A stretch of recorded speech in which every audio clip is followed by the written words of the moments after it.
عزیز القدر سامعین اکرام، السلام علیکم رحمۃ اللہ وبرکاتہ۔ ماہ سیام کی آخری عشرے سے ہم گزر رہے ہیں۔ اب اس ماہ مبارک کی مبارک ساعتیں صرف چند دن کی مہمان ہیں۔ ایک ایک لمحے کا احترام کرنا بہت ضروری ہے۔ سامعین، تقدس مآب علماء اکرام حضرت مولانا اسرار الحق قاسمی صاحب، خالد سیف اللہ رحمانی صاحب، مولانا حبیب اللہ شاہ قادری صاحب اور دیگر تقدس مآب علماء اکرام نے زکوٰۃ کی اہمیت اور آداب بیان فرمائے ہیں، جو روزنامہ سالار میں شائع بھی ہوئے ہیں۔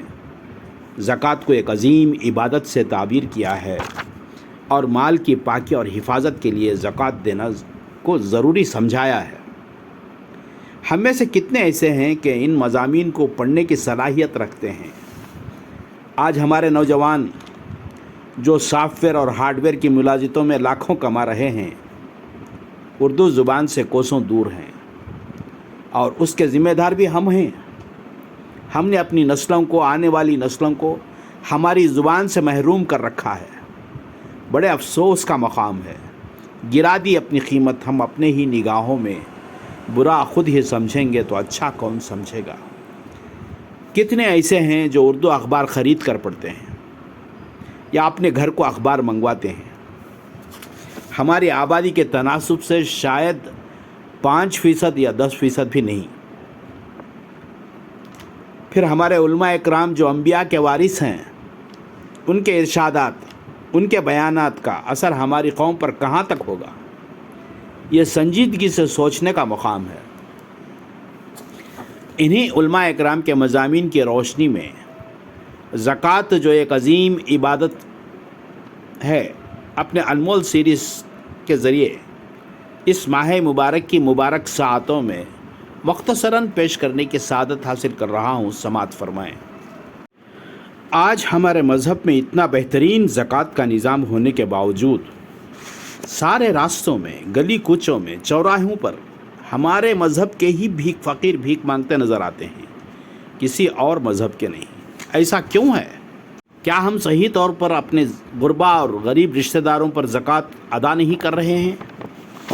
یا زکوٰۃ کسی ایسے ادارے کو جن کا حقوق العباد سے کوئی دور دور کا تعلق ہی نہیں، وہ ادارے غصب کر رہے ہیں؟ سنجیدگی سے سوچنا ہے کہ آخر ہماری زکوٰۃ کی رقم کس مصرف پہ صرف ہو رہی ہے، اور جو ہو رہی ہے کیا وہ صحیح ہو رہی ہے؟ اسلامی تعلیمات کا اولین اور مستند ترین سرچشمہ قرآن مجید ہے۔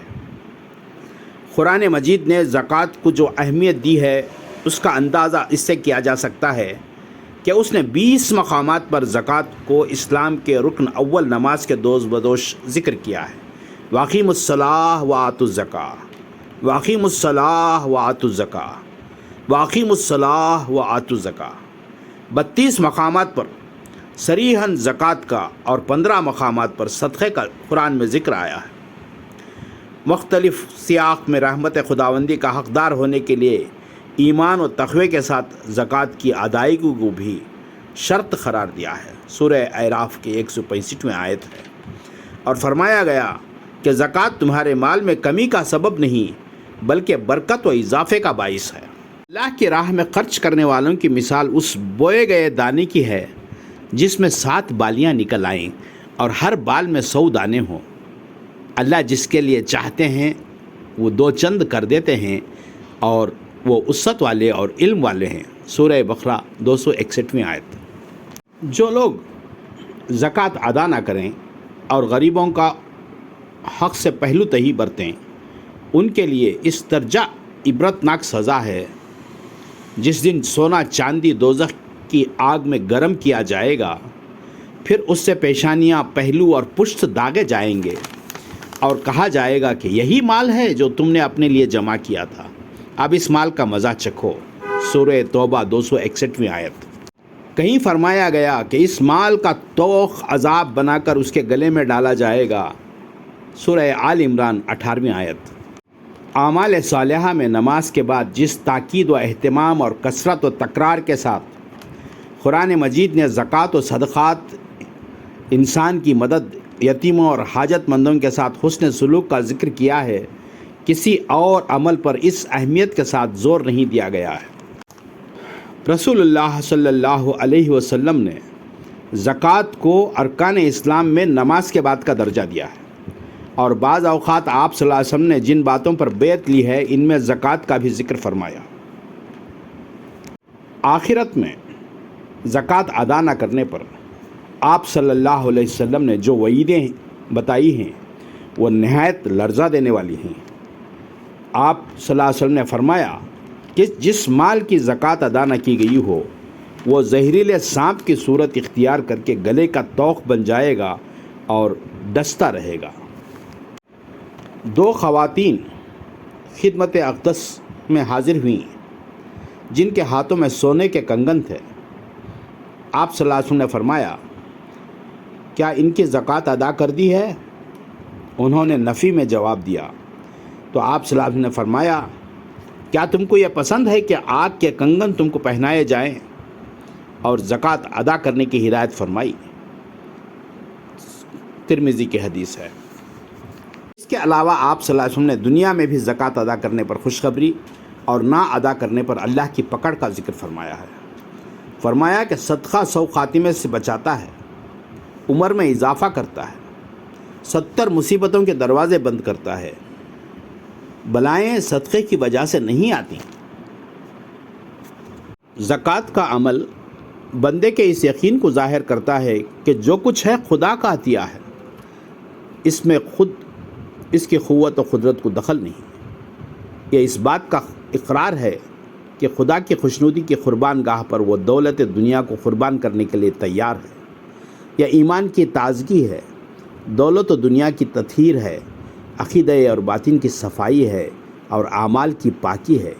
اسی لیے اس کا نام ہی زکوٰۃ رکھا گیا، جس کے معنی ہیں پاکی کے ہیں۔ زکوٰۃ کے ذریعے ایک مقصد یہ حاصل ہوتا ہے کہ اس کے ذریعے غریبوں، ناداروں، یتیموں اور بیواؤں اور حاجت مندوں کی ضروریات بھی پوری ہو جاتی ہیں اور ان کی دل جوئی ہوتی ہے۔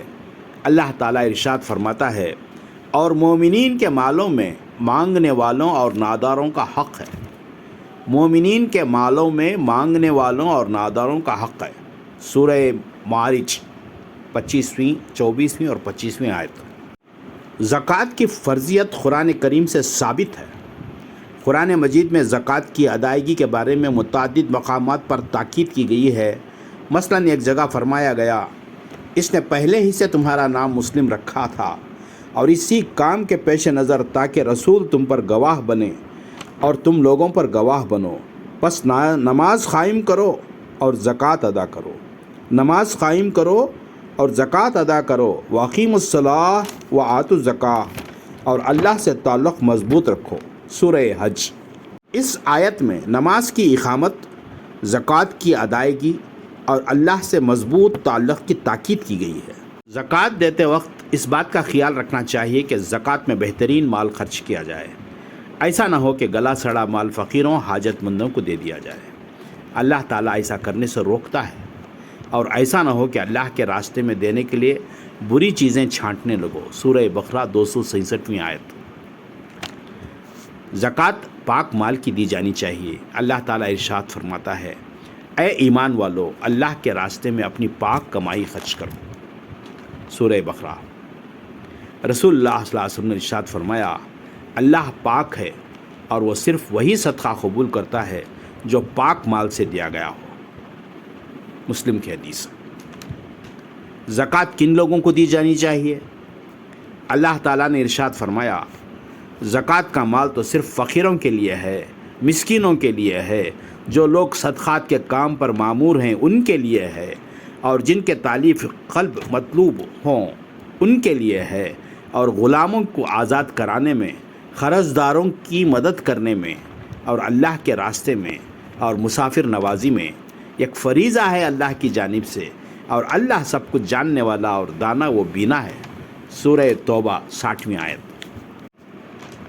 حضور اقدس سرور کونین صلی اللہ علیہ وسلم نے فرمایا، جو مال برباد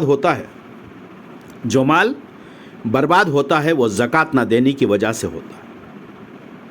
زکوٰۃ دے کر اپنے مالوں کو مضبوط قلعوں میں محفوظ کر لو اور اپنے بیماروں کا علاج صدقے سے کرو۔ بلا نازل ہونے پر دعا اور سے مدد چاہو۔ اللہ تعالیٰ نے جن لوگوں کو دولت و ثروت سے نوازا ہے، مال و زر عطا فرمایا ہے، وہ دولت و شہرت، مال و زر اللہ تعالیٰ کی امانت ہے۔ اس امانت کو اللہ اور رسول صلی اللہ علیہ وسلم کے بتلائے ہوئے طریقے پر خرچ کرنا ہی انصاف ہے۔ اگر ایسا نہ کریں تو اللہ تعالیٰ کے غیظ و غضب میں گرفتار ہو جائیں گے۔ اللہ تعالیٰ نے مال و دولت کو اپنے مجبور اور لاچار، پریشان حال اور بے سہارا بندوں کی امداد کرنے اور ان کے ساتھ رحم و کرم اور بہترین سلوک کرنے کے لیے عطا فرمایا ہے۔ اللہ تعالیٰ چاہتا تو سب کو برابر مال و زر عطا فرما دیتا، یا مالدار کو غریب یا غریب کو مالدار بنا دیتا۔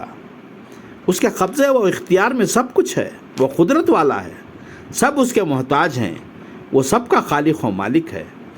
مالداروں کو چاہیے کہ وہ اللہ کے حکم کے مطابق زکوٰۃ دیں۔ یہ رب تعالیٰ کا کرم ہی تو ہے جس نے سال میں ایک مرتبہ 40 میں سے ایک خرچ کرنے کا حکم دیا ہے۔ کیا 40 میں سے ایک خرچ کرنے کا حکم دیا ہے؟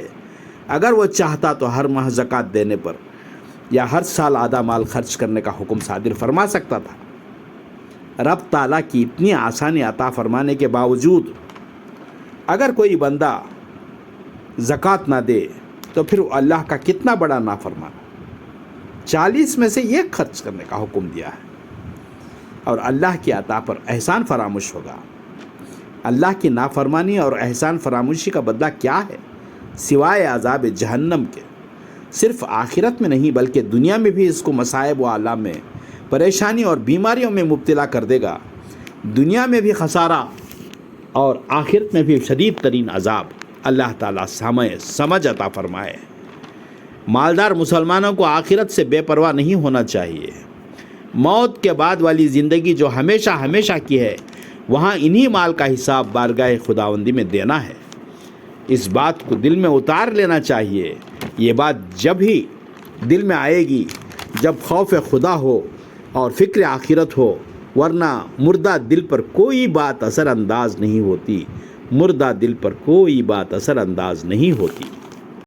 اس کے بعد پھر دوسری جگہ رب تعالیٰ نے فرمایا ہے کہ اللہ کے دیے ہوئے پر تنگ دل ہوتے ہیں، خرچ کرنے کے لیے بخیلی کرتے ہیں، تو وہ یہ نہ سمجھیں کہ یہ بہت عقل مندی کا کام ہے، بلکہ یہ ان کے لیے بہت برا ہے، ان کے لیے بہت برا ہے، سخت ترین عذاب کا سبب ہے۔ قیامت کے دن ان کے پاس جو مال و زر ہے سانپ بن کر گلے کو لپیٹ لے گا، ان کے گلے میں توق ڈالا جائے گا۔ حدیث پاک میں ہے، حضور اقدس صلی اللہ علیہ وسلم کا ارشاد گرامی ہے، جس شخص کو اللہ تعالیٰ نے مال و زر دیا ہو اور وہ اس کی زکوٰۃ ادا نہ کرے تو وہ مال قیامت کے دن ایک ایسا سانپ بنا دیا جائے گا جس کی آنکھوں میں 2 سیاہ نقطے ہوں، پھر وہ سانپ اس کی گردن میں توق کی طرح ڈال دیا جائے گا اور اس کے دونوں جبڑوں کو پکڑ لے گا اور کہے گا، میں تیرا مال ہوں، میں تیرا مال ہوں، میں تیرا خزانہ ہوں۔ اس کے بعد حضور اقدس صلی اللہ علیہ وسلم نے قرآن پاک کی آیت فَلَا تَحْسَبَنَّ الَّذِي تَبْخَلُونَ پڑھی۔ اس حدیث پاک کی تشریح کرتے ہوئے ہمارے علماء اکرام نے فرمایا ہے کہ وہ سانپ دم کے اوپر سیدھا کھڑا ہوگا اور نہایت زہریلا ہوگا، وہ دانت اس کے منہ سے باہر نکلے ہوئے ہوں گے اور زہر کی تھیلیاں دونوں طرف لٹکی ہوئی ہوں گی، اور زکوٰۃ نہ دینے والے بخیل کو یہ کہہ کر ڈسے گا کہ میں تیرا مال ہوں، میں تیرا مال ہوں، جس کو تو نے بڑی چاہت سے سینے سے لگائے رکھا۔ مسلمانوں، خدا کے عذاب سے ڈرو، ٹھیک ٹھیک حساب سے زکوٰۃ نکالو، ٹھیک ٹھیک حساب سے زکوٰۃ نکالو کہ اللہ تعالیٰ تمہیں آخرت کے عذاب سے بچائے اور اپنی رحمتوں اور برکتوں سے تمہیں مالا مال فرمائے۔ اللہ تعالیٰ ہم سب کو راہ حق میں مال خرچ کرنے کی توفیق بخشے، آمین ثم آمین۔ اور ایسے ادارے جن کا حقوق العباد سے دور دور کا تعلق نہیں، وہ مالداروں سے زکوٰۃ لینے سے بچیں۔ ان کو بھی آخرت میں حساب دینا پڑے گا کہ زکوٰۃ کے نام پر مال لے کر کس مصرف میں صرف کیا، کیا وہ صحیح ہے؟ اللہ تعالیٰ ہمیں توفیق دے کہ زکوٰۃ کا مال صحیح حقداروں تک پہنچا سکیں۔ آمین ثم آمین۔ ثواب جاریہ کی نیت سے اپنے دوست و احباب میں ضرور شیئر کریں۔ اگر چینل کو نئے ہوں تو سبسکرائب کر لیں تاکہ آئندہ آنے والی قسطیں راست آپ تک پہنچ سکیں۔ والسلام، آپ کی دعاؤں کا طالب ڈاکٹر آر عبدالحمید، انمول سیریز۔